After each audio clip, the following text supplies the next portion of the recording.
we have to also talk about Mo Salah and his form. I mean, we had Trent here a moment ago. He was talking about Mo Salah's form. And all the players have pretty much signed their contracts, their new extensions and all of that. Why is it taking so long for Salah? Even, was it Monday or Tuesday, he came out and said, I want to stay. I want to stay, but why can't a deal be done? Them little intricate details, we don't know them, but again, the funny thing is, you see, for instance, we look at Aubameyang at Arsenal, signed a huge contract, and we don't know if that's the reason why it's kind of gone a bit sour. There, his form's dipped a little bit.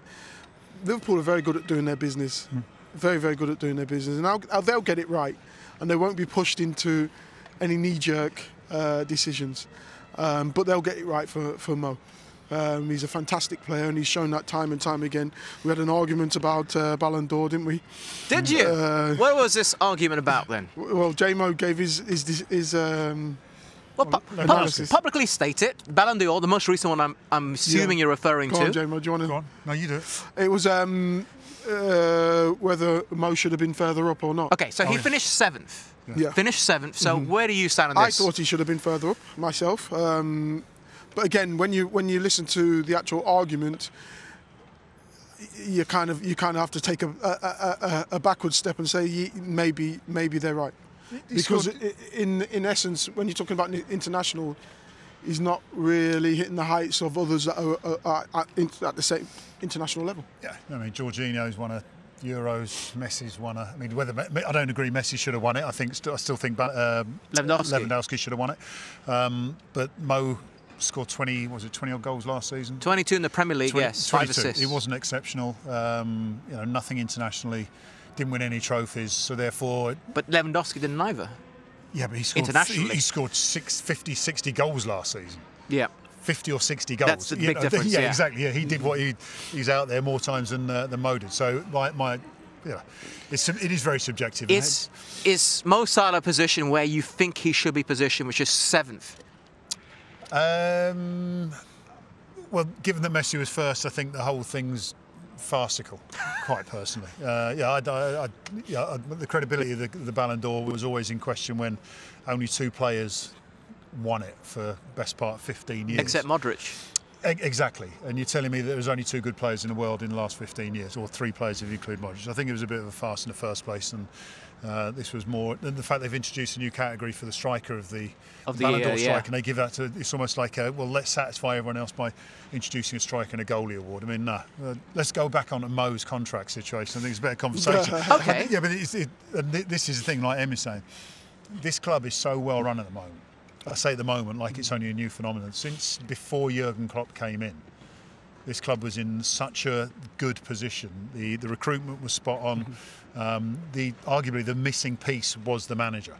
And as soon as Jurgen came in, and I've said this so many times over the years, that when you think of the first transfer window he had at his disposal, he didn't bring any players in. He basically realised that you have to improve players, not just replace them. Yeah.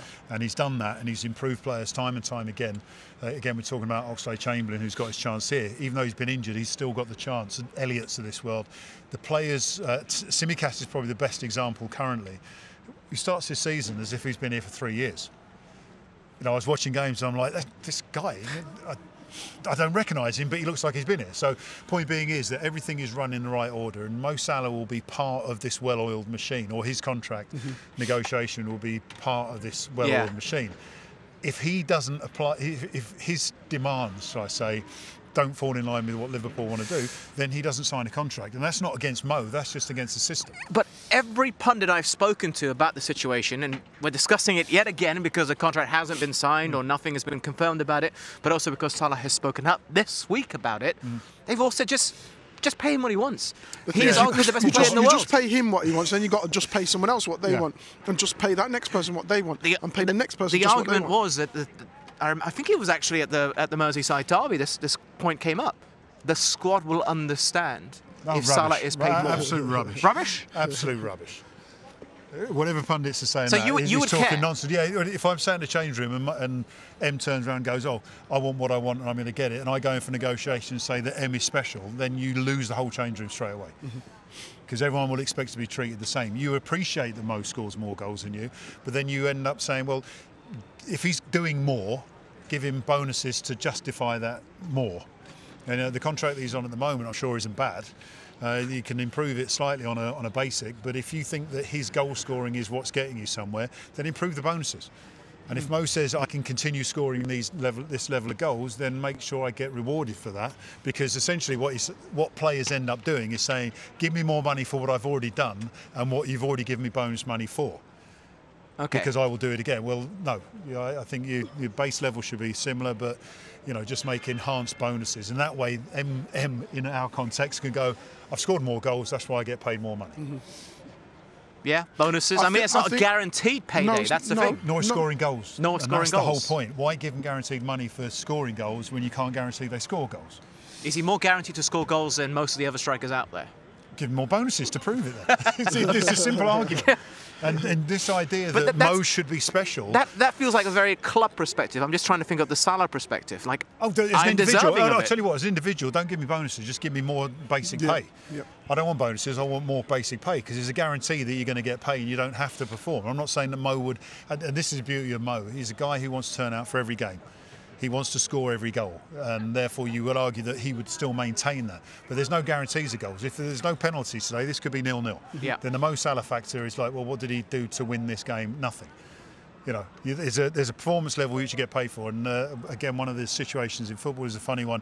You actually get paid to train, and then you get bonuses for playing, i.e. appearance money, goal scoring, all that stuff. So most of your football career is training. Yeah. Why should you get more money for doing the same thing that everyone else is doing? You get more money for scoring goals.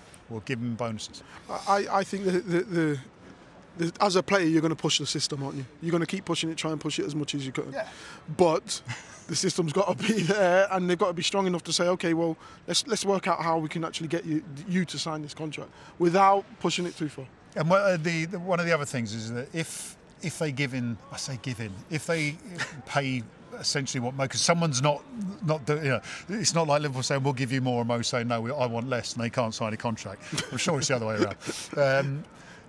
Once you give in to that, then it sets a precedent, and the history of the Premier League, especially in the history of football in general, is littered. And this isn't just in England, across the world, where clubs have outspent their resource, because ultimately there will come a time where the club aren't the best in the country, the best in Europe, and someone's still got to fork out those wages. And I can't think of any Premier League club's wage bill that has gone down during their Premier League existence. It only goes down when you get relegated. Yeah. So you've got to maintain that level. And as Em says, if you pay him, then you've got to pay the next man and the next man and the next man. Okay.